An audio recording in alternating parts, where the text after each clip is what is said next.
Léo. Obrigado, Léo, pela tua vida. Deus te use de uma forma extraordinária.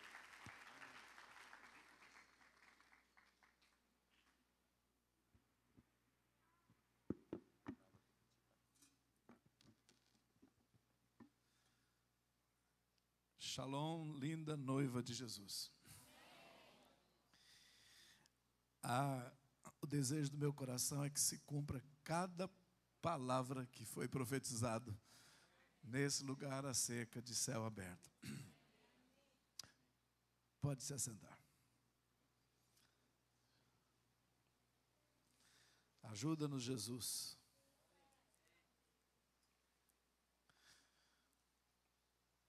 Quando Jesus encontrou Natanael, ele disse: por que te disse que eu te vi debaixo da figueira? Você já ficou impressionado? Coisas maiores do que esta você verá. E certamente Natanael falou: o que é que eu vou ver? E Jesus disse: daqui em diante vereis o céu aberto. Primeiro encontro com um homem, e a primeira declaração de Jesus foi essa: quem se encontra comigo vai ver o céu aberto. Para a mulher samaritana ele diz: se você soubesse quem te dá água, quem sou eu, quem está falando com você, imediatamente você ia pedir a água da vida e eu te daria, e nunca mais você teria sede. Eu te conectaria com o céu e você ia ver o céu aberto. Você ia viver na dimensão das águas superiores. Nosso encontro com Jesus, creio eu que tem por finalidade principal nos conectar com o céu. Esse é o alvo dele. Fazer com que o céu venha para a nossa experiência diária e nós entremos na dimensão do céu. Por isso, o assunto principal de Jesus foi: preguem. Ele disse para os discípulos: preguem. Mas preguem o quê? O reino de Deus está acessível. O céu está com a porta aberta. E quem é a porta? Sou eu mesmo. Entra por mim e você vai encontrar as pastagens, vai encontrar descanso para a alma, vai encontrar refúgio, vai encontrar água, vai encontrar o pastor, vai encontrar o conselheiro, vai encontrar o rei, vai encontrar o advogado, vai encontrar tudo que o céu tem para oferecer. Eu sou esse caminho, ele quis dizer. Então, encontrar com Jesus é encontrar a porta do céu. E se apaixonar por Jesus é se apaixonar pelo céu. Outra coisa interessante na boca de Jesus, no capítulo 3 de João, ele conversou com Nicodemos. E Nicodemos não entendeu o que era nascer de novo. E Jesus disse: tu és mestre em Israel e não sabe disso? Na verdade te digo que nós dizemos o que sabemos e testificamos o que vimos, e não aceitais o nosso testemunho. Se vos faleis de coisas terrestres e não crês, como crereis se vos falar das celestiais? E disse: ninguém subiu ao céu, senão o que desceu do céu. Quem? O Filho do homem que está no céu. Mas Jesus não estava na terra? Ele disse que ninguém subiu ao céu, senão o que desceu do céu. E eu estou falando de Jesus, o Filho do homem, e ele diz que está no céu. Mas ele não estava ali conversando com Nicodemos. Jesus, parte dele estava na terra, mas parte nunca saiu do céu. Ele é o reino do céu. Conectar-se com ele é estar conectado com o céu o tempo todo. Ele é o céu na terra. E nós nele estamos no céu. Cristo é o céu que nós precisamos entrar. Ele é o altar, ele é a porta, ele é a passagem, ele é o caminho. Ele é o reino, o rei e o caminho para chegar lá. Ele é tudo.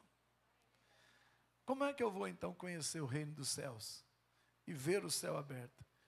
Só tem uma coisa: conhecendo Ele e aprofundando nele. Bom, o homem que mais falou sobre o que está acontecendo no céu foi João.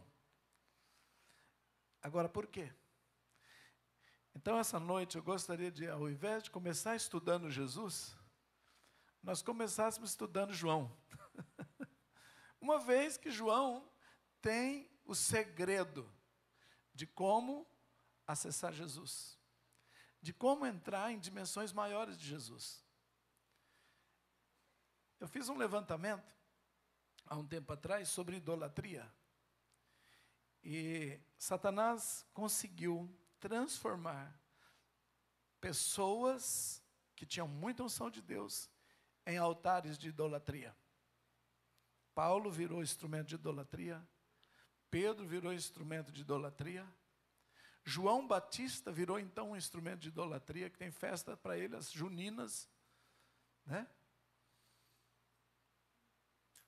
Mas você sabe que um discípulo que nunca foi conseguido transformar em idolatria foi João? Primeiro que ele nem ficou sob o domínio da Igreja Católica. João é talvez o único apóstolo que a Igreja Católica não conseguiu pegá-lo. Porque a igreja histórica ela se dividiu em duas, a ocidental e a oriental. Uma tinha a sua base em Roma, a outra teve sua base em Constantinopla, que depois virou Turquia, que depois virou Istambul hoje. E Éfeso está na parte da igreja oriental, que não virou católica e que não se tornou iconoclástica. Ou seja, não construiu ícones, não fez imagens de 3 dimensões. Ela aceitava, no máximo, uma estampa. E todas as pessoas que eles desenharam tinham um rosto igual. Então, se você olhasse qualquer santo, qualquer celebridade, ela era o mesmo rosto. E não podia fazer imagem, só plano, rosto plano. Então, fazia como cartaz.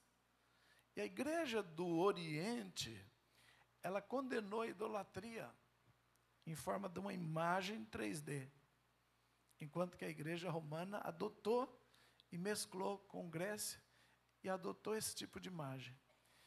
E não conseguiu, porque João ministrou, seu ministério foi ligado futuramente à igreja que se torna oriental e não ocidental. E daí não tem imagem de João. O máximo que você vai encontrar é um desenho plano, não em 3D. Eu vi isso na Grécia, em Patmos, e Deus me deu o privilégio de ir lá naquela caverna onde João escreveu as palavras que leremos aqui nesse livro. E fui na mais antiga biblioteca do mundo da cristandade, que está também em Patmos, com os livros que João deixou e com os arquivos e tudo que tem lá, muito, mas muito, muito antigo. É uma riqueza histórica. A ilha de Patmos tem uma caverna, e essa caverna tem uma cama de pedra, e essa cama de pedra tem um travesseiro de pedra. E eles chamam isso de a cama de João e o travesseiro de João. E o museu, e você não encontra uma estátua de João. O máximo que encontra é um quadro. Nessa caverna, João, aos 90 anos, entrava, deitava e fazia uma coisa: olhava para o céu. Até que ele viu o céu aberto. Ele tinha o santo hábito de ficar olhando as nuvens. E foi nesta prática de observação do céu que Deus lhe entregou a revelação do Apocalipse. A pergunta para nós hoje: onde passamos o dia com o nosso olhar? onde repousamos os nossos olhos durante a maior parte do nosso tempo do dia. É de lá que vai vir o alimento, de lá que vai vir a revelação, de lá que vai ocupar o nosso conhecimento. João ocupou muito tempo olhando para o céu e de lá veio a revelação. Daí, os apóstolos ensinam: pensai nas coisas que são e não nas que são da terra. Pensai nas coisas. Ou seja, esse é manter os olhos espirituais, o olho do entendimento focado no céu. E é de lá, quanto mais tempo, e você exercitar a sua mente a ficar olhando para o céu, pensando nas coisas do céu, pensando em Jesus, mais revelação você vai ter. Isso só vai acontecer a partir do novo nascimento. Quando a sua mãe te gerou na água e no sangue, mas não no espírito, então o que testifica primeiro, o que nasce primeiro é da água e do sangue, você foi gerado de cabeça para baixo. Não é verdade? E você nasce de cabeça para baixo. Você desce. E atravessa uma dimensão, sai noutra e já vem para o mundo de ponta cabeça. E sua mente desce para a terra. E você só vai pensar nas coisas da terra. Mas um dia você aceita Jesus, o teu pastor leva no batistério, entra nas águas do novo nascimento, te levanta agora não só da carne, mas levanta do espírito, e você levanta de cabeça para o céu, para olhar e pensar e buscar as coisas que são do céu e não mais da terra. Então primeiro encontro com Ele te vai inverter. Vai te levar para uma inversão e o mundo vai ficar de cabeça para baixo, mas você agora está indo na direção certa. Porque agora você não está descendo para abismo, você está subindo para as regiões mais altas. E daí sua mente tem que entender, e você tem que ficar com raiva se algum dia chegou 10 horas da manhã e você ainda não conseguiu pensar nas coisas do alto. Está pensando demais nas coisas da terra. Sabe, quando eu comecei a ficar mais chateado comigo, é quando eu descobria que já estava na hora do almoço e eu ainda não tinha pensado em Deus. Eu falei, meu Deus, alguma coisa está errada. Já passou 2, 3 horas e eu ainda não pensei nas coisas do céu. E muita gente já teve essa experiência, né? De se cobrar e falar, por que eu não estou pensando? E depois passar a ter um exercício de que abrir os olhos, a primeira coisa a fazer é já conectar. Já dá bom dia para o Espírito Santo, igual diz o Benihim, né? Veja comigo o Apocalipse. Alguns versículos que nós vamos usar para começar essa meditação. Primeiro versículo, capítulo 1, verso 1 diz, revelação de Jesus Cristo. O nosso livro de Apocalipse não foi traduzido o nome do livro, por isso ficou chamado Apocalipse, um nome grego para um livro que está traduzido para português. Se fôssemos traduzir, a palavra seria revelação. Por isso que os americanos traduziram, né, Revelation. O livro de Apocalipse chama-se Revelação. E revelação de quem e do quê? Revelação de Jesus Cristo. Pode ser interpretado de duas maneiras essa frase, revelação de Jesus. Pode ser uma revelação da pessoa de Jesus, ou uma revelação passada por Jesus, contada por Jesus. Eu falo, essa revelação é do apóstolo Renan. Você espera para saber se eu vou falar dele ou vou falar de algo que ele me transmitiu. Eu vou falar, não, eu estou revelando ele. É uma revelação dele, da pessoa dele. Assim também esse livro trata-se de dois aspectos. Uma revelação da pessoa de Jesus e também de coisas que Jesus passou para João. Verso 7 diz: eis que vem com as nuvens, e todo olho verá, até mesmo que os transpassaram, aleluia, ou transpassaram. Verso 7, capítulo 7, desculpa, não, capítulo 10, verso 1.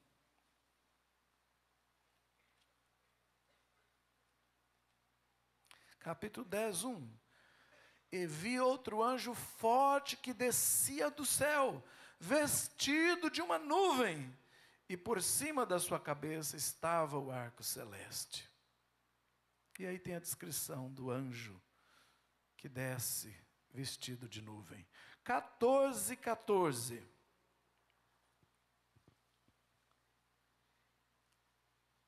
E olhei, e eis uma nuvem branca, e assentado sobre a nuvem, um semelhante ao Filho do Homem, que tinha sobre a cabeça uma coroa de ouro, e na mão uma foice aguda. Quais foram as palavras que se repetiram nos 3 versículos? Ou qual foi a palavra? Qual? Nuvem. Então, João dá uma chave nesse livro, e eu posso dizer para você que a chave desse livro é nuvem. Por mais que pareça uma coisa tola, mas tudo que vai acontecer nesse livro está ligado ao céu e, de uma maneira simplória, às nuvens. Agora, como foram as nuvens hoje no céu? Quem viu elefantinho, coelhinho? Quando eu era criança, eu ficava procurando o formato que dava, e todo mundo viu o aviãozinho, viu casinha, viu a mão. O que você viu no céu hoje? Como estavam as nuvens hoje? A gente nem percebe muitas coisas. O céu hoje estava fechado agora à tarde. De manhã, como estavam as nuvens hoje de manhã? Quem põe roupa para lavar é que sabe essas coisas. Mulheres sabem como é que estava o céu. Estava tudo fechado cedo. Abriu um pouquinho, deu uns elefantinhos lá, branco. Ou seja, observar o céu. Agora, é claro que João e Jesus querem que a gente observe o céu com os olhos da fé, com a paixão, com o amor. Porém, João fazia-o literalmente. Ao ponto de ter um ponto fixo na terra, num lugar, com a caverna, com a boca para cima, que ele ficava literalmente olhando. Não só pensando, mas observando e olhando. E é por causa desse hábito que ele tem revelação. Agora vou explicar por quê. E se eu e você entender isso, essa noite o céu vai ficar aberto, e ao terminar esse culto, pelo menos a metade dessa igreja vai estar no céu. E depois vai contar o que viu no céu. Amém? Se prepare para subir. Músicos, se preparem para preparar a subida. Jesus está presente e Ele quer levar ao céu. Há alguns anos ele me falou sobre isso. Ele disse: você tem que fazer congresso para abrir e as pessoas subirem para me ver, para ter relação comigo, para me conhecer e eu poder falar com elas. Então a principal coisa dos congressos não é conhecimento passado na horizontal, mas pelo relacionamento direto com Ele. Então, vocês viram que a nuvem é um elemento presente nessa carta. Agora, você sabe que João escreveu 2 livros de biografia de Jesus. O primeiro nós chamamos ele de Evangelho de João. O segundo, eu vou dizer, chamamos de Apocalipse, porque começa dizendo que é uma revelação de Jesus. E o que não é, e o que é o Evangelho, senão uma revelação de Jesus também. Então ele escreveu 2 revelações de Jesus. Vamos começar pela primeira, e ao entender, ele gastou o mesmo tanto de palavras, quanto num, quanto no outro.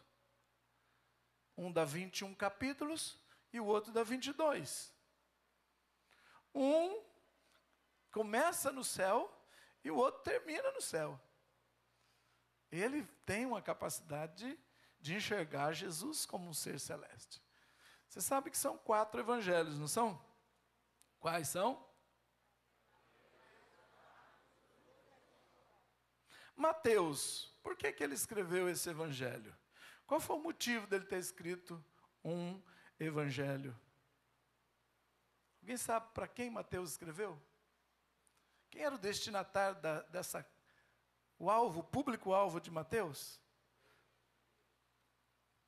Quem já estudou um pouquinho de teologia sistemática aí deve saber. Judeus. Mateus escreveu para que o povo de Israel se convertesse, conhecesse o Messias. Por que chegamos a essa conclusão? Segundo os estudiosos, Mateus é o que cita mais versículos proféticos. Ele diz toda vez, para que se cumprisse a palavra do profeta Isaías, para que se cumprisse a palavra em Miqueias, para que se cumprisse, ele cita as profecias messiânicas e mostra o cumprimento em Jesus Cristo. Porque ele está querendo que os judeus que conhecem bem as Escrituras do Antigo Testamento façam essa conexão e vejam em Jesus o que? O Rei dos judeus, o Messias de Israel. Por isso ele cita as profecias messiânicas. E não só isso, ele também coloca a estrutura de pensamento judaico durante a sua carta. E não só isso, ele abre a sua carta falando uma genealogia, para provar que ele é da linhagem. Então, já que é para convencer os judeus, quem ele pega como o primeiro da genealogia? Abraão. Então ele cita desde Abraão até Jesus, mostrando os elos, para que os judeus não tenham dúvida. Essa era a perspectiva de Mateus. Mas também não só ele escreveu, Lucas escreveu. Lucas era o que profissionalmente? Médico. Lucas escreveu para quem? Qual era o público-alvo? Segundo a cultura helenista, ele escreve para atingir corações gregos. A cultura grega é da inteligência, é da medicina, é da formação, de onde Lucas bebeu, se alimenta. E é esse público que ele quer atingir, os intelectuais, os pensadores. Então, o que os gregos gostam? Os gregos gostam de filosofar. Os gregos gostam de humanismo. Os gregos gostam de Olimpíada. O que é a Olimpíada, senão encontrar o homem perfeito, o melhor homem, o mais veloz, o de melhor pontaria, o de maior capacidade de salto, o de maior força. Os gregos buscam o homem perfeito, ideal. O que Lucas apresenta? O Filho do Homem.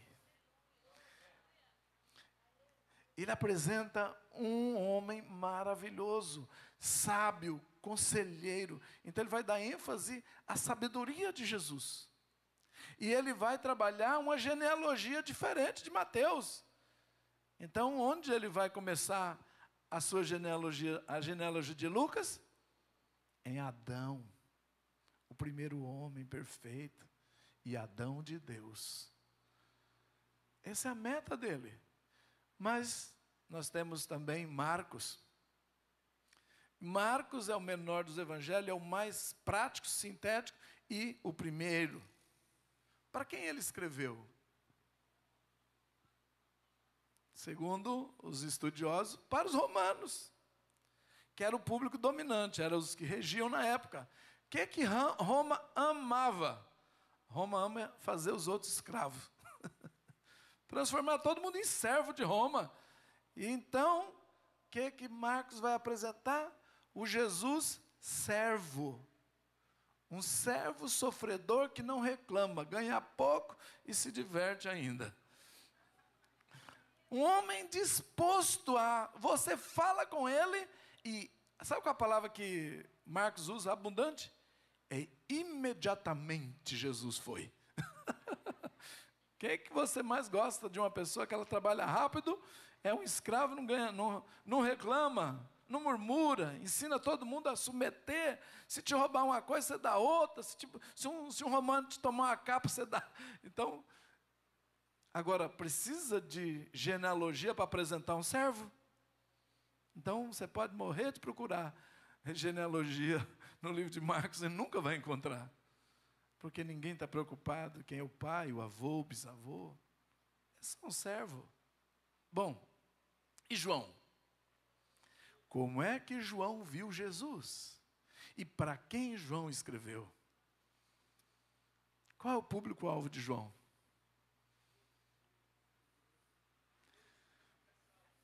O mundo todo. Sabe qual é o evangelho mais traduzido no mundo todo? É o de João. Se você entra no Amazonas, tem pessoas que estão há 30 anos traduzindo a língua dos Palmaris, dos Yanomamis e de tantas tribos. Sabe qual é o primeiro evangelho? João. Antes de traduzir qualquer outro, eles começam a apresentar Deus, Jesus, através de João. Porque João pensou no mundo todo, para que todo que nele creia, porque Deus amou o mundo, para que todos, essas são as palavras-chave de João. E qual é o versículo áureo da Bíblia, que o mundo inteiro sabe de cor? Porque Deus amou o mundo de tal maneira que deu o seu Filho, para que todo que nele crê não pereça, mas tenha a vida eterna. Esse é o resumo da Bíblia.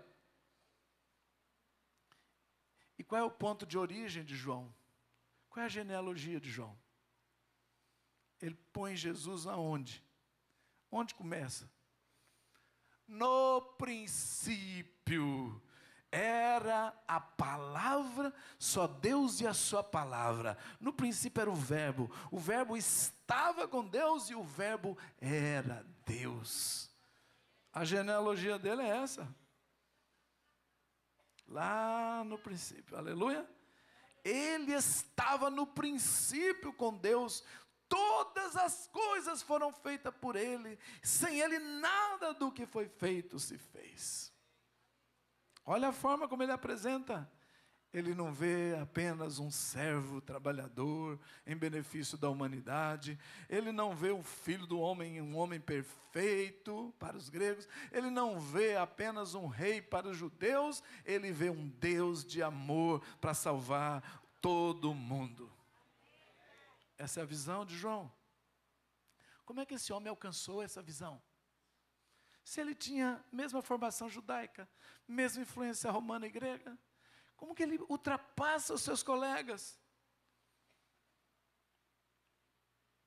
Se você ultrapassar, você vai ver mais Jesus do que qualquer pessoa. Tente conhecer mais Jesus como João conheceu. Então, uma coisa curiosa, ele era o caçula da turma. João tinha em média 20 anos, enquanto os outros já estavam na casa dos 30. Ele era quase 10 anos a menos do que os outros discípulos. Isso é um dado curioso. Jovens, existe algo na fase da juventude, uma fome especial, que tende a diminuir. E se a gente não conseguir capturar nessa época, depois a gente tem uma síndrome de que acha que já sabe todas as coisas. Já vivi bastante, já sei. Enquanto o jovem tem algo aberto. Mas sabe, os que esperam no Senhor renovam como águias. E nós vamos ficar jovens aqui. E o nosso espírito vai abrir para conhecer mais a Jesus. E ninguém vai achar que sabe tanto. Aleluia. Como foi o começo de João com Jesus? No capítulo 1, diz que, no verso 29, diz assim: no dia seguinte, João Batista, eu vou citar, apesar de não estar escrito, porque senão você vai confundir aí, se eu falar só João. João Batista viu a Jesus, que vinha para ele, e João Batista disse: Eis o Cordeiro de Deus, que tira o pecado do mundo. Este é aquele do qual eu disse, que após mim vem um que foi antes de mim, porque já era primeiro do que eu. E aí vai descrevendo, eu vou batizar com água, ele vai batizar com fogo. Ele é que eu vi descer do céu uma pomba. Ok. No verso 35, diz assim: no dia seguinte, João estava outra vez ali na companhia de 2 dos seus discípulos, e vendo passar Jesus, diz: eis aqui o Cordeiro de Deus. É o segundo dia, e a mesma afirmação. O Cordeiro de Deus, o Cordeiro de Deus, e o versículo 37 diz: e os 2 discípulos ouviram-no dizer isso, e seguiram Jesus. Quem eram esses 2? João Batista tinha muitos discípulos. 2 estavam ali. Escutaram 2 vezes provavelmente a mesma coisa. E falaram: João, você fez muita propaganda desse cordeiro. Eu vou seguir o cordeiro. Era João, que se torna evangelista, e André. Jesus voltando, e os 2 discípulos ouviram dizer isso e seguiram a Jesus. E Jesus, voltando-se e vendo que eles o seguiam, disse-lhes: o que é que vocês buscam? A cena: 2 discípulos andando atrás de Jesus, está aqui os 2 conversando, pensando e conversando. O que a gente fala para introduzir essa conversa? Como é que nós nos aproximamos? A gente não conhece ele.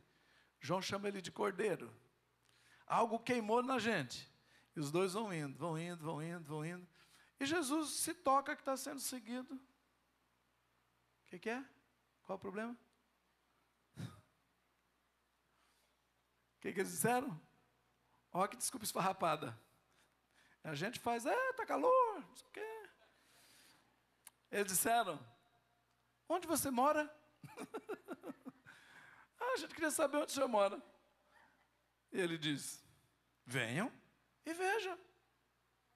Era tudo que eles queriam. É aquele sujeito que fica ali rodeando o pastor, e o pastor fala: vamos lá para casa. Ele: ai, Jesus. Caiu direitinho, né? Foram e viram onde morava e ficaram com ele aquele dia. Comeram a boia dele, né? E era já quase a hora 10ª. Irmãos, deixa eu te fazer uma pergunta aqui. As mulheres vão matar primeiro que os homens. Que tipo de pessoa que, ao encontrar com outro ou com outra, a primeira vez na vida, anota o horário do encontro, fala, guarda a música que estava tocando, a cor da roupa que o outro estava usando? Que tipo de gente faz isso? Gente que está apaixonada. Irmãos, João se apaixonou à primeira vista por Jesus.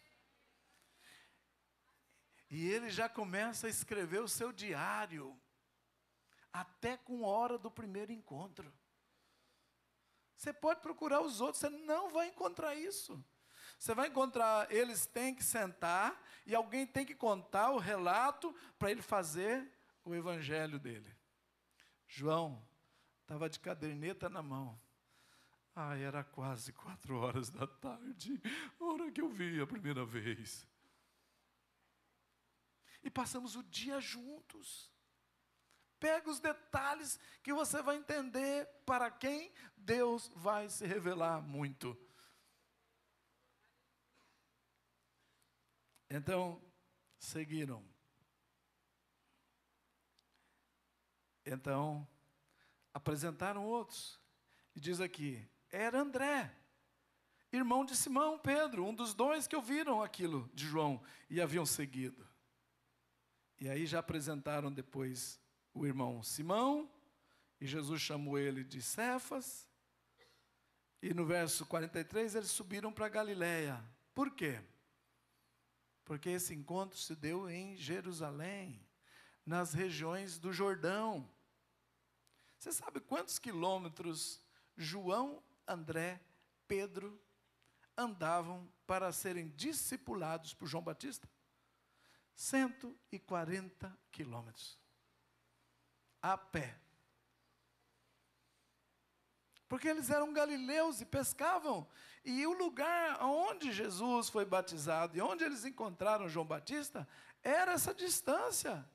E eles já estavam sedentos, com uma fome espiritual tremenda, pensando que João Batista era o Cordeiro de Deus que tira o pecado do mundo. E João disse que não era, era o outro. Então, já que eles fizeram toda essa viagem para seguir João, agora vamos seguir Jesus. São os 3 primeiros discípulos. Eles já tinham discipulado na vida deles. Só não com a pessoa, fizeram com o predecessor. Eles estavam com o maior profeta. O maior profeta. Jesus classificou João o maior profeta, nascido de mulher. E eles deixaram e foram seguir Jesus. E começam a relação. Qual é a primeira palavra que eles escutam? Jesus é descrito como na boca de João, Cordeiro. Agora eu vou dar um salto aqui para acelerar essa noite, senão a gente não chega em Apocalipse. Tem que dar um salto. Você sabe que o único que deixou relatado que Jesus foi em todas as festas, desceu da Galiléia e foi em todas as festas, foi João. E se você vai seguindo a leitura, você vê logo no capítulo 2, verso 13, diz, estava próxima a Páscoa dos judeus, e Jesus subiu a Jerusalém, ok? E achou os que vendiam bois, ovelhas, pombos, cambiadores. Tá. Todas as 3 festas anuais Jesus foi. É obrigação de judeu ir para Jerusalém. Mas eles moram a 140 e tantos quilômetros. E João é o único que relata as 3 subidas de Jesus na Páscoa. Ele foca mais a Páscoa do que as outras festas. E Jesus, isso indica que João acompanhou 3 festas, ou melhor, os 3 anos, as 3 festas anuais, mas ele deu ênfase à Páscoa. Por quê? Porque ele sabe o que ele ouviu de João Batista. Jesus é o Cordeiro. O que mais se vê em Israel na Páscoa? Agora não. Agora a gente vê muito carrinho de bebê e gente vestida de preto. Mas no passado a gente vivia muito, muito cordeiro. Cordeiro, cordeiro, cordeiro, cordeiro. Aqui está relatado. E viu os cambistas e eram muito boi, muita ovelha, muito pombo, animal. E o que prevalece é o cordeiro, porque na Páscoa tem que levar o cordeiro para o sacerdote. 3 Páscoas. João vendo, vendo o cordeiro. E ele tem um cordeiro que anda do lado dele. Agora, na 3ª vez que eles foram, uau, Jesus virou cordeiro. Na 3ª Páscoa, João deve estar com 23 anos. E ele vê o seu cordeiro sendo preso. Ele vê soldados violentos espancarem o seu cordeiro. Ele vê sendo amarrado no Monte das Oliveiras. Ele comeu com o cordeiro na última Páscoa. Ele não entendeu bem, ele dormiu deitado no peito de Jesus, do seu cordeiro. Pedro diz, pergunta para ele aí, ele está falando que alguém vai trair. Pergunta aí, você que está íntimo, o único que tinha a frase seguinte, que ele era o discípulo a quem Jesus amava.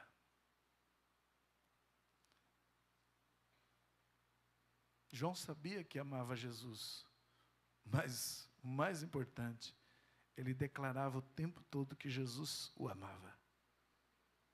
Aquele a quem Jesus amava. aquele que recostava no peito. E agora ele está vendo soldados amarrando, ele está vendo soldados levando ele, batendo nele, prendendo injustamente, e João segue Jesus no pátio. Entra na casa do sumo sacerdote, você pode conferir depois a história. E diz a Bíblia que João tinha relacionamento com os da casa do sumo sacerdote, e ele entra e segue Jesus. Mas Pedro é parado na porta, porque não sabe quem é. João entra, conversa com uma empregada, volta para introduzir Pedro, está escrito. Agora você imagina, o menino tem 30, o outro já está com 30, tem 23, o outro está com 30, o líder é Pedro, ele é só o garoto da turma. E agora aquela mulher diz, ei, você estava com Jesus? Você é da turma dele? E João está ali do lado dizendo, não, Pedro, não fala isso. E Pedro diz, não sou. Como fica o coração de um garoto assim? Vendo o seu líder, ele não julgou seu amigo. Mas ele estava junto às 3 negações. Só estava ele e Pedro. E Jesus vendo. Última negação, Pedro está sentado, Jesus está atado, diz a Bíblia, e tem uma fogueira. E Pedro está olhando, e vem um soldado, o chefe lá dos soldados, a guarda de Caifás chega, o capitão da guarda, ei, você também, você é nazareno, você é galileu, você é de lá, hein? Você é deles. Não conheço. O galo canta. Diz a Bíblia que Pedro olha no olhar, dentro do olhar de Jesus. E quando ele vê, Jesus também está olhando para o olhar dele. Cruzam o olhar dos dois. Uma fogueirinha, se olham, e Pedro não suporta. A dor e o arrependimento amargo desce sobre ele. Ele sai correndo e vai chorar. E fica Jesus e João. Só sobrou um. De 12 ficou um só. No bem e no mal, na dor ou não, aquele pequeno discípulo dizia, eu vou seguir o Cordeiro para onde quer que ele fosse. Eu fico com o Cordeiro. Perco até líderes, mas não posso perder o Cordeiro. Muitos podem cair em pecado, líderes grandes que você admirava, pode até desviar pessoas, mas não baseie a sua fé nelas, baseie no Cordeiro e continua a seguir o Cordeiro.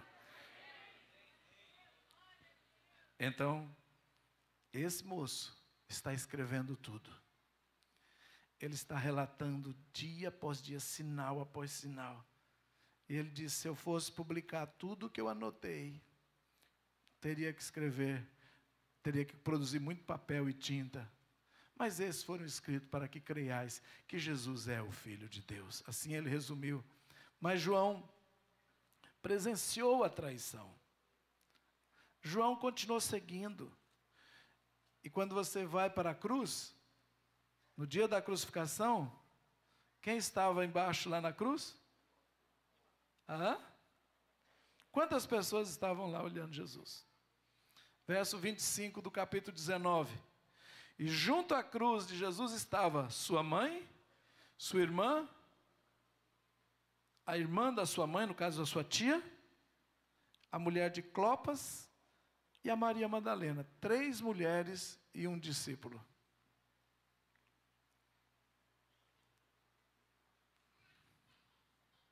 E Jesus entregou a ele o cuidado, da sua mãe. Mas Jesus é morto e João está ali colado. O corpo é levado, posto num túmulo e João está ali do lado, seguindo o Cordeiro. Até que chega tarde do primeiro dia, ou melhor, chegou amanhã, a madrugada do primeiro dia, e a mulher foi lá, as mulheres foram,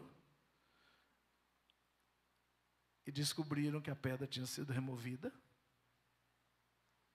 E ela corre E vai contar para, olha só, capítulo 20. Correu, pois, olha lá, no primeiro dia da semana, Maria Madalena foi ao sepulcro de madrugada, sendo ainda escuro, e viu a pedra tirada do sepulcro. Correu, pois, e foi a Simão Pedro e ao outro discípulo a quem Jesus amava. Quem é? A quem escreveu esse evangelho? João. Então ele escreve, ocultando o nome dele, mas dizendo como ele se vê. Sempre a linguagem apaixonada. Preste atenção na paixão dele aqui, nesse texto. Tenta imaginar a paixão dele em cada palavra. Levaram o Senhor do sepulcro, não sabemos onde puseram. Então Pedro saiu correndo, saiu com o outro discípulo e foram ao sepulcro. Os dois corriam juntos, mas o outro discípulo, quem é? Correu mais apressadamente do que Pedro. Pedro nunca ia escrever isso. Ele não ia contar isso nunca, que ele perdeu para João. E chegou primeiro ao sepulcro. Abaixou-se, pôs a cabeça, viu no chão os lençóis, todavia não entrou. Chegou, pois, Simão, que o seguia, e entrou. E viu no chão os lençóis. Os lençóis no chão, e o lenço que tinha estado sobre a cabeça de Jesus, não estava com os lençóis, mas estava dobrado em lugar à parte. Existe uma tradição, vamos terminar de ler? Então entrou também o outro discípulo que chegara primeiro ao sepulcro, e viu, e creu. Creu no quê? Na ressurreição? Se Pedro creu, eu não sei, João está dizendo, mas eu criei. O discípulo amado creu. Creu por quê? Porque ele viu as mesmas coisas que Pedro. Ele viu os lençóis amarrotados e ele viu o lenço dobrado do lado. Alguém meticulosamente tirou o lenço da cabeça de Jesus, arrumou, colocou do lado e o corpo foi retirado dos embalsamentos e aquilo murchou. Porque é todo enrolado. E estava lá, amarrotado. E aí ele viu isso e creu na ressurreição. Irmãos, olha a linguagem de pessoa apaixonada. Corre na frente porque é frenético, mas não tem coragem de entrar porque está ainda assimilando o golpe. Tá? O outro não tem nem sentimento. Entrou. Viu tudo. Aí João entra devagar. Já entendi. E creu. Agora, segundo os costumes dos judeus, toda cultura tem protocolo, na judaica também. Um dos protocolos, à mesa, dizem que era o seguinte: quando um patrão estava comendo a mesa e o mordomo vinha e queria saber se o patrão já queria que recolhesse tudo, se já saiu definitivo, se volta, está no banheiro, ele observava o lenço. Se esse guardanapo lá está todo amarrotado e jogado, indica que já terminei. Mas se ele ainda deixa dobrado, e mesmo que ele saia um pouquinho, quer dizer, eu vou voltar.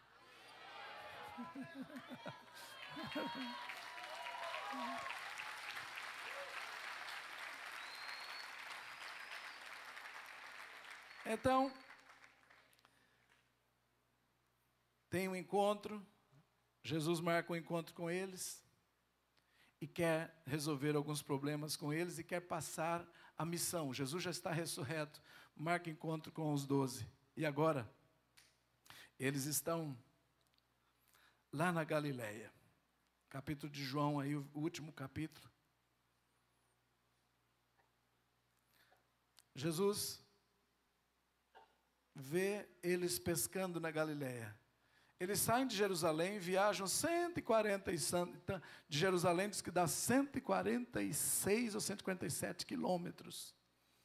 Jesus não precisa mais se preocupar com essa coisa de distância. Tem corpo glorificado, mas a garotada foi tudo andando, viu, gente? Chegam lá muitos dias, aí Pedro dá uma boa sugestão: vamos pescar. Todo mundo para o barco. E entraram no barco. Estavam a distância de mais ou menos uns 100 metros. Verso 8. Jesus aparece na praia. Verso 4, sendo já de manhã, apresentou-se na praia, mas os discípulos não conheceram que era Jesus e Jesus disse a eles, filhos, vocês têm alguma coisa para comer? Disseram, não pescamos nada. E ele disse, lance a rede à direita do barco. E lançaram-na, pois já não podiam tirar pela multidão dos peixes. Enquanto aquele discípulo a quem Jesus amava, olha só, disse a Pedro, é o Senhor que está lá, Pedro, é Jesus. Quando Simão Pedro ouviu que era o Senhor, interessante, Pedro é o líder, mas quem dirige mesmo é João, né? As revelações sempre estão com João. Ele é que diz para Pedro as coisas importantes do Espírito. A revelação de Jesus sempre está na boca de João. Ele é que identifica primeiro. Isso é interessante. Ele é o profeta desse grupo. João é o executivo. Olha só, quando Simão Pedro ouviu que era o Senhor, cingiu-se com a túnica, porque estava nu, e lançou-se ao mar, e os outros discípulos foram com o barco, porque não estavam distantes da terra, senão 100 metros. Quando, levando a rede cheia de peixes, logo que saltaram em terra, viram ali brasas e um peixe posto em cima. Jesus não precisa nem do nosso, mas ele pede. Disseram, Jesus, trazei 2 peixes. Jesus diz, traz 2 peixes agora que vocês apanharam. Simão Pedro subiu, puxou a rede para a terra, cheia de 153 grandes peixes, e sendo tantos, não se rompeu a rede. E Jesus diz, vem, jantem, comam. E nenhum dos discípulos ousava perguntar, quem és tu? Porque sabiam que era o Senhor. E chegou, pois, Jesus, e tomou o pão, e deu, e semelhantemente o peixe. E já era essa a 3ª vez que Jesus se manifestava aos seus discípulos, depois de ressuscitar dos mortos. E depois de terem jantado, disse Jesus a Simão Pedro, Simão, filho de Jonas, amas-me mais do que esses aí, ó? E ele respondeu, sim, Senhor, tu sabes que te amo. Aqui tem um jogo de palavras no grego que não tem nada a ver com português, porque tem 3 palavras em grego para dizer amor. E nós só temos uma. O que Jesus está perguntando é, Pedro, você se sacrificaria por mim? Ele está dizendo, Senhor, eu gosto de ti. E o que Jesus disse para ele? Tá bom, apacenta minhas ovelhas. Segunda pergunta, Pedro, você me ama com amor sacrificial? Jesus, a 2ª vez, Pedro disse, Filéu, sim, eu gosto. Um amigo bom, Senhor. Sacrifício não. E Jesus disse, tá bom, apacenta minhas ovelhas. Eu não estou esperando muito. Vocês nunca vão ganhar em queda de braço. O amor de Jesus sempre vai ser maior. Ninguém vai superar isso. Mas mesmo assim, tá bom, ele diz. E a 3ª vez, Jesus muda a pergunta e diz, Pedro, você gosta de mim como um amigo? E Pedro fica triste. Chora. E diz, o Senhor sabe todas as coisas, o Senhor me conhece. Sabe que é só isso. E Jesus disse, tá bom, apacenta minhas ovelhas. Jesus desceu para o nível dele. Agora, antes de Jesus romper o silêncio, preste atenção no que estava acontecendo. Eles chegam, traz o barco 100 metros, descarrega 153 peixes. Jesus assa, prepara, dá de comer, e nenhum deles falou absolutamente nada. Quanto tempo passou? 1 hora? 1 hora e pouco? Provavelmente. E ninguém tem coragem de abrir a boca. E só Jesus, assando, faz oração, distribui, e eles tudo quieto. Silêncio. Então, Jesus chama Pedro, provavelmente tira do lado, porque no contexto você vai perceber que eles estão andando. Afasta-se do grupo e vai tratar um problema terrível que está na alma de Pedro. Pedro está envergonhado, síndrome de que acabou tudo na minha vida, não vou mais servir para ministério, pequei feio, não sou digno, não tenho um amor forte, pensava grande coisa de mim, descobri que não sou nada. Jesus já tinha avisado, falou, você vai trair, mas eu vou orar por você, você vai se converter. Jesus já conhecia, e ele declara, sim, o Senhor me conhece, o Senhor sabe todas as coisas, sabe que só isso. E arrependeu. Queridos, Sabe qual é a pior coisa do mundo? Uma das piores coisas do mundo é trairmos uma confiança de alguém. A gente trair. É pior trair do que ser traído. A tortura que Satanás faz em cima de quem trai é muito pior do que a tortura que ele faz em cima de quem é traído. E Pedro traiu. E agora, pior do que trair, é você trair e não ter chance de pedir perdão, porque a pessoa morre. E você vai conviver com isso. Agora, pior do que trair, a pessoa morrer, ela ressuscitar, ir na tua casa e perguntar se você ama ela.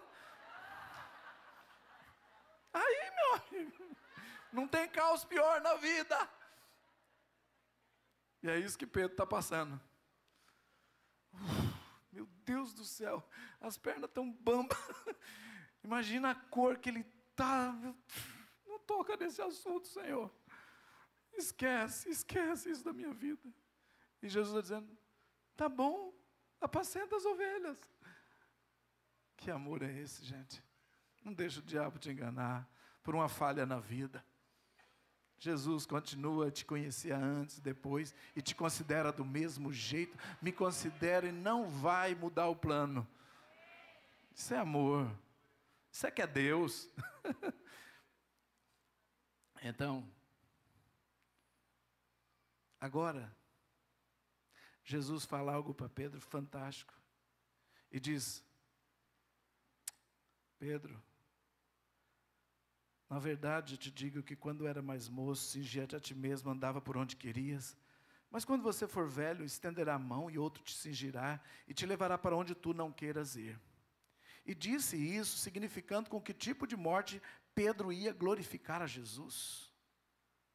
E dito isto, disse Jesus a Pedro, segue-me. Irmãos, a vida eterna é seguir o Cordeiro e conhecer o Cordeiro. Não te importa com que tipo de coração você está, se o teu amor é tão pouco, é tão fraco, continua seguindo o Cordeiro, que Ele garante um final para você. Jesus garante lá na frente que você não será mais um pedregulho, mas será um pescador de homens. Você não será pedra de tropeço, mas você será uma pedra angular, uma pedra de esquina, uma pedra que Ele vai pôr no fundamento da igreja. Você vai ser uma pedra que vai participar do templo do Deus vivo. Você hoje pode ser pedra de tropeço, mas se Ele fala, segue-me você, não importa, segue que Ele sabe transformar pedras em grandes coisas. E a Bíblia fala que Pedro, a Bíblia não, a história conta que Pedro morreu de uma forma estranha, de cabeça para baixo, porque ele não se julgou digno de morrer como Jesus. Agora você imagina o nível de coragem que entrou nesse homem, e a transformação da covardia de negar, de mentir, agora para ser uma pessoa extraordinária, que glorificou a Deus com a vida e com a morte. Agora, eles dois estão andando na areia da praia, seguindo ali na Galiléia, e Pedro olha para trás, e tem um sujeito seguindo os dois. Quem era? Voltando-se, Pedro viu que o seguia aquele discípulo a quem Jesus amava. Aquele que na ceia se recostava no peito de Jesus. Aquele que perguntou, mas quem há de te trair? E Pedro, vendo a este, e conhecendo como ele era, disse a Jesus, Jesus, o que será desse camarada? Jesus, nós estamos enrolados com esse menino. Isso vai ser uma tristeza. O senhor vai embora, eu já estou entendendo, nossa despedida aqui. Mas esse daí, isso é o grude. Isso aí não tem outro assunto, é só o Senhor, Ele só fala de ti. O que vai ser dele? E Jesus deu na canela de Pedro e disse, que te importa, segue-me tu. Ai! Olha só. Jesus disse, se eu quero, preste atenção, que ele fique até que eu venha, o que te importa? Segue-me tu. Irmão, você está preocupado com a santidade de A, de B, de C, do marido, da mulher, das crianças? Siga Jesus e tudo se resolve. Siga Jesus. Para de se preocupar com a santidade dos outros. Você alcança mais resultado se você olhar para Jesus e não desvia os olhos. Você acha que João estava preocupado com Pedro? João estava seguindo Jesus, não estava seguindo Pedro, não. Não importa onde ele for, eu vou atrás. Ele é o cordeiro, e eu vou seguir esse cordeiro para onde ele for. Agora, olha que inconveniência. Um tratamento particular, um gabinete forte acontecendo, e o sujeito não se toca. Vai atrás. Já pensou, Renan, você tratando um problemaço aqui com o irmão, e um sujeitinho ali, nem está nem aí, eu quero o meu pastor, eu preciso de unção, quero conversar com ele. É aquele crente, né, que fica irritado porque o outro chegou primeiro para conversar com o pastor depois do culto, e ele está ali olhando. Pô, já tem 10 minutos que esse cara está aí, eu não consigo conversar com o pastor, vou ter que ir embora hoje. Quem ficou assim já? São os João, né? Os Joões. Então, preste atenção nesse menino. É ele que vai receber o Apocalipse. É ele. É esse coração insistente, apaixonado, que não desiste nunca. Brasileiro. Não desiste nunca. Olha só o que aconteceu por causa dessa frase. Se eu quero que ele fique até que eu venha, que te importa? Divulgou-se, pois, entre os irmãos um dito de que aquele discípulo não havia de morrer.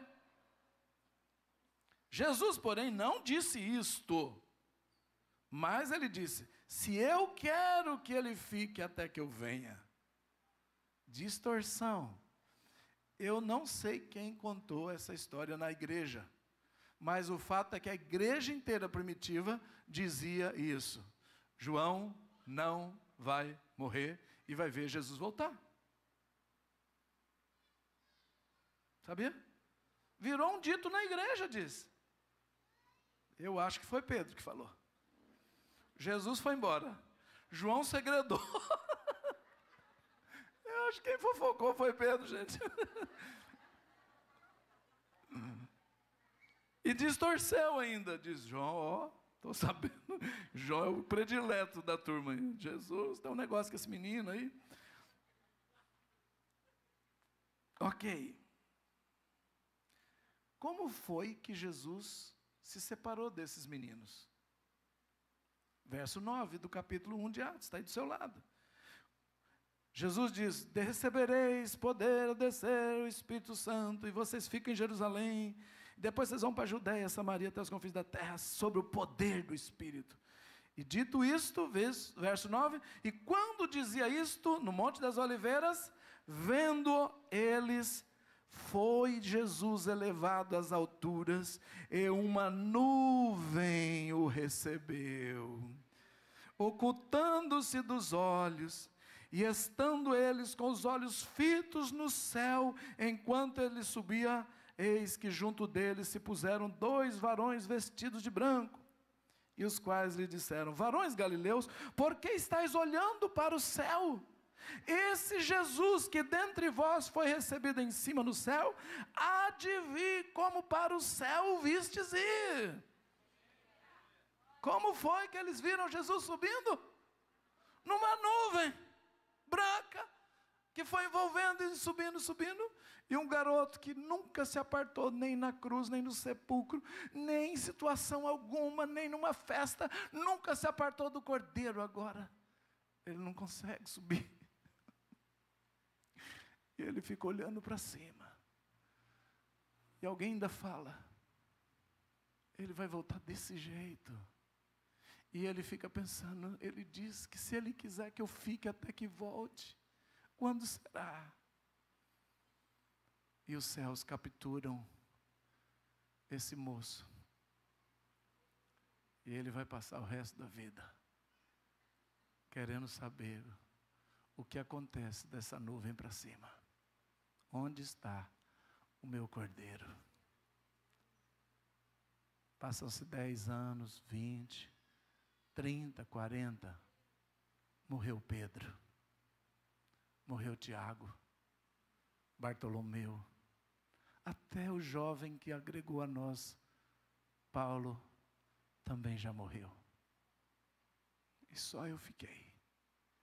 nenhum companheiro, nenhum apóstolo, nenhum amigo, todo colegiado. Eu estou só, velho.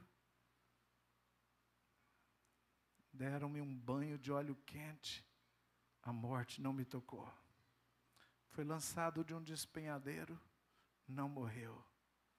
Roma o prende numa ilha de trabalho escravo, e ele descobre uma caverna. Entra nela, e olha para o céu, e só quer uma coisa: onde está o Cordeiro que tirou o meu pecado?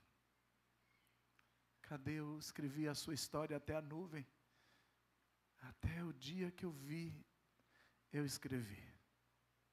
Mas eu gostaria tanto de continuar sabendo onde o Senhor está.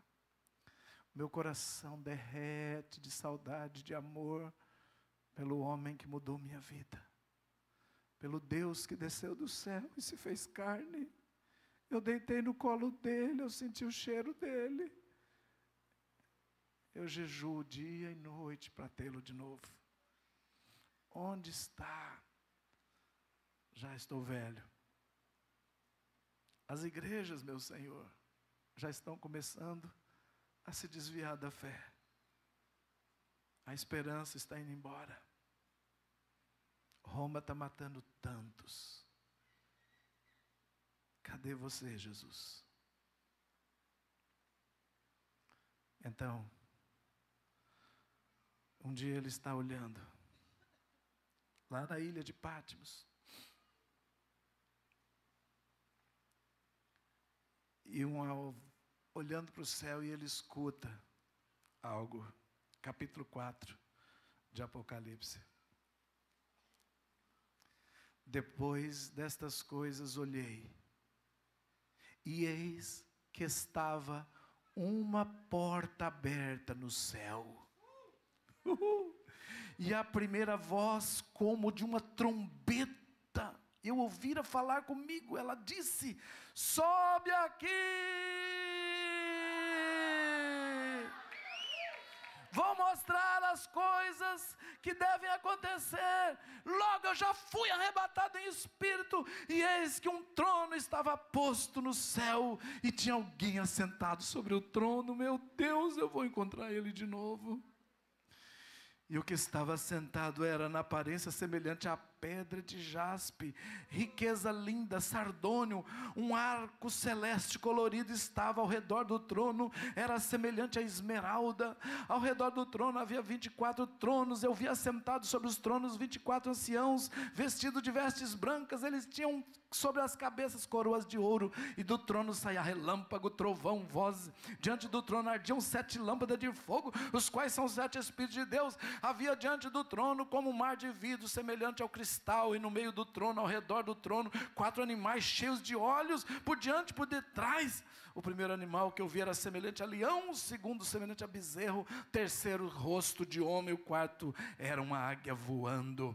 E 4 animais tinham cada um, respectivamente, 6 asas ao redor e por dentro, estavam cheios de olhos, não descansavam nem de dia nem de noite, dizendo: Santo, Santo, Santo é o Senhor Deus Todo-Poderoso, que era, que é e que há de vir. Meu Deus! E quando esses animais davam glória e honra e ações de graças ao que estava sentado sobre o trono e ao que vive para sempre, os 24 anciãos prostravam-se diante do que estava sentado sobre o trono, adoravam o que vive para todo sempre, lançavam suas coroas diante do trono, dizendo: digno é, Senhor, de receber glória, honra, poder, porque tu criaste todas as coisas e por tua vontade elas vieram a existir. Uau! Meu Deus, assim que é o lugar onde o Cordeiro está. Eu vi na destra do que estava sentado no trono, e João não para de olhar para o trono e vai descrevendo. Eu vi na direita dele um livro, escrito por dentro, por fora, selado com 7 selos, e vi um anjo forte bradando com grande voz: quem é digno de abrir o livro? Quem é digno de desatar os seus selos? Ninguém no céu, nem na terra, nem debaixo da terra, podia abrir o livro, nem olhar para ele. Então eu chorei muito. Eu chorava muito, muito, muito. Porque ninguém fora achado digno de abrir o livro, nem de o ler, nem de olhar para ele.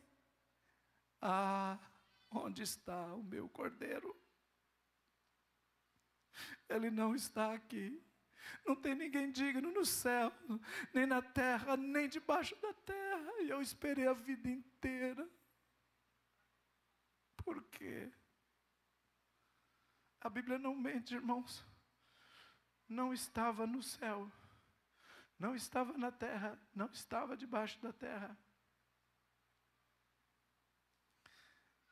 E eu chorei, porque por mais que eu achei lindo tudo no céu, a única coisa que me atraiu para cá a vida inteira foi o Cordeiro que tira o pecado do mundo. Ai, que o seu coração e o meu possam entender isso. Então disse-me um dos anciãos: não chore, João. Eis que o leão da tribo de Judá, a raiz de Davi, que venceu para abrir o livro e desatar o seu selo. Tem um leão, João. Um leão vitorioso, João. Então eu olhei. Ué, onde que está esse leão? Eu já olhei tudo, já descrevi tudo. Já olhei para o trono umas 3, 4 vezes. Eu só vi pedra preciosa, brilho reluzente. Olhei, e eis que estava no meio do trono e dos 4 animais viventes, e entre os anciãos estava um cordeiro. Uai, como é que eu não vi antes? Como havendo sido morto. Tinha 7 pontas, 7 olhos, que são 7 Espíritos de Deus, enviados sobre toda a terra. Tem um enigma grande aqui.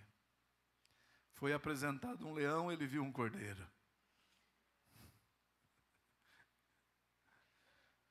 O cordeiro tinha acabado de morrer, como tendo sido morto.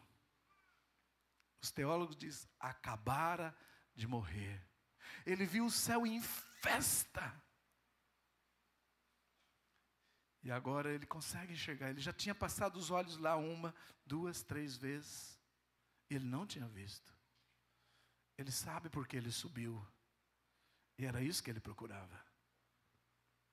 Queridos, existe uma coisa chamada eternidade e outra chamada tempo. Lá em cima, um dia é 1000 anos e 1000 anos é um dia. Um dia, João com 20 anos, ou 23, viu uma nuvem agarrar o seu cordeiro e levantar. E passou mais 70, e ele chegou a 90 aqui na terra. E só quando passou 90, 70 anos aqui na terra, Deus o autoriza a subir. E ele chega no exato momento em que o cordeiro está chegando no céu, porque só foram alguns minutos para Deus. E ele viu quando ele acabou de morrer e entrou no céu e começou a biografia de Jesus em glória. E João não perdeu 1 minuto da história sequer. E ele foi levado porque ele era apaixonado, aleluia! O céu está aberto para você e eu conhecermos a história do Cordeiro. Quando o nosso assunto principal é o Cordeiro, é como amá-lo, como servi-lo, como andar com ele, o céu estará te dizendo, sobe, porque a motivação está certa. Essa noite, gente, não está mais fechado. Nós somos a geração que já pegou aberto. Quando eu estava na ilha de Patmos, a primeira vez, eu queria tanto voltar lá, e eu voltei uma, E eu ainda quero voltar lá 2, 3. Quando eu estava lá, Deus falou que aquele lugar era a porta da última unção da igreja. E Ele falou, eu te trouxe aqui para você ver e abrir essa porta. O diabo tem tentado fechar essa porta por milênios na história da igreja. Cada apóstolo de Jesus é uma porta. Por isso que eles deram nome às portas da cidade. Porque apóstolos são portas. São portais pelos quais o Cordeiro passa. E o Filho do Homem diz, você, Natanael, verá anjos subindo e descendo sobre o Filho do Homem. Jesus era a porta do reino do céu, pelas quais o céu descia e subia e fazia o mover na terra. Mas Ele subiu e deixou apóstolos, que são as portas que continuam a ser o acesso, por onde passa, vem e volta, os anjos subindo e descendo e trazendo o reino do céu. Por isso deu nome às 12 portas. E cada apóstolo de Jesus Cristo teria cumprido na terra a unção pela qual a porta dele simboliza. E Pedro era a porta do evangelismo. É a primeira porta. Por isso Roma o pega e transforma no primeiro papa, no portal principal. Ele dá a chave depois e toma essa chave para abrir os portais da evangelização do mundo. Mas Jesus disse, eu quero que fique até que eu volte, se eu quero. E ele é o último a subir. E João é na lista das portas, ele é a última porta. Porque por ele passaria a unção que a igreja necessitaria na última década, na última geração.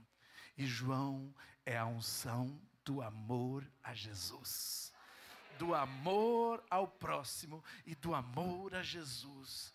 E essa é a hora em que essa porta do céu está aberta para nós nos enchermos da unção da última porta, de amar Jesus e sermos arrebatados, a sermos consumidos por Ele de amor. Temos encontro com Ele nos ares, temos encontros com Ele diariamente. Por isso Ele foi escolhido para ser o último, para abrir a última porta.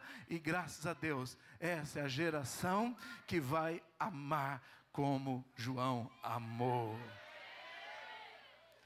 Pede a Deus um coração como o dele. Não pede o de João, que senão você rouba. Pede um coração como o de João, para discernir Jesus como João discerniu, vê-lo como Deus, acima de rei, acima de servo, acima de obreiro, acima de qualquer coisa, de vê-lo como o amado da minha alma, aquele que nos ama. Essa noite haverá subida, o seu espírito vai se conectar com Deus. Irmãos, eu não estou esperando um arrebatamento coletivo, eu estou esperando pessoas que têm o espírito ligado ao céu constantemente.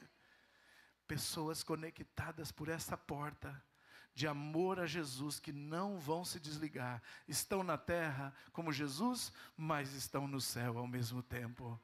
João estava na terra e João estava no céu. João simboliza a última geração que vai viver nos dois planos, irmãos, ligados no céu e com o corpo na terra. Aqui, Senhor, as potestades não podem matar, não pode, a grande tribulação não pode tocar, nada destruir o corpo, porque o espírito ligado no céu não permite mais doenças, enfermidades, e vai viver quantos anos o Senhor quer que viva, mas seu espírito está conectado no céu. E o convite essa noite é, sobe, vem para cá. Seu espírito vai escutar o que João escutou. Vamos subir? Agora eu preciso de vocês, me ajudem, porque o céu é pleno louvor. Havia um louvor dos 24 anciãos. Por isso Jesus não estava no céu, não estava na terra, nem embaixo da terra. Sabe por quê? Ele estava a caminho. O Cordeiro estava quase chegando, não tinha chegado, não, já tinha saído. Alguns minutos passaram na dimensão do Cordeiro, e 70 anos passaram na dimensão de João. Mas os dois chegaram juntos. Aleluia. Irmãos, no céu, o tempo que se passou esses 2 dias, desde que João subiu até hoje, passaram 2 dias. Só 2 dias no céu. 2 dias. Aleluia. E o rei vem ao encontro. O rei está vindo ao encontro.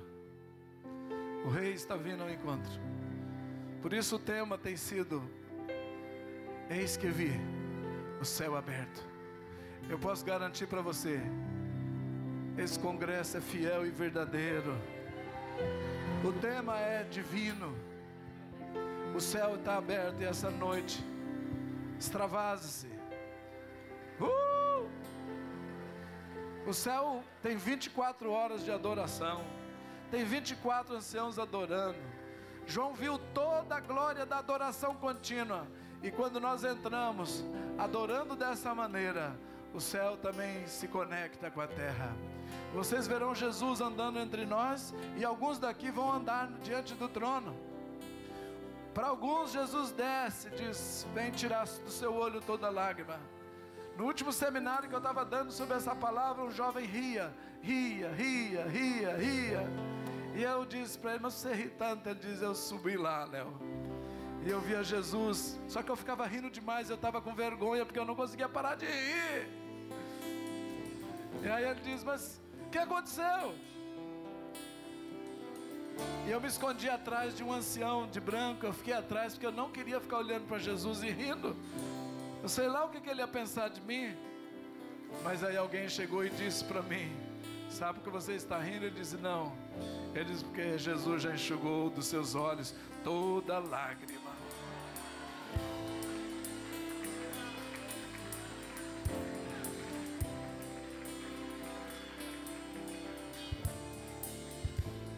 Outra mulher disse: eu não subi, apóstolo Léo, mas ele desceu. E ele se pôs ao meu lado aqui na terra, me abraçou e disse: então somente creia em mim. Sabe, há muitos aqui que já estão subindo. Há muita gente aqui que já está conectando, já tendo visões do céu. Ame a Jesus, deseja Jesus, exalte a Jesus. Pai, dá-me um coração igual ao de João.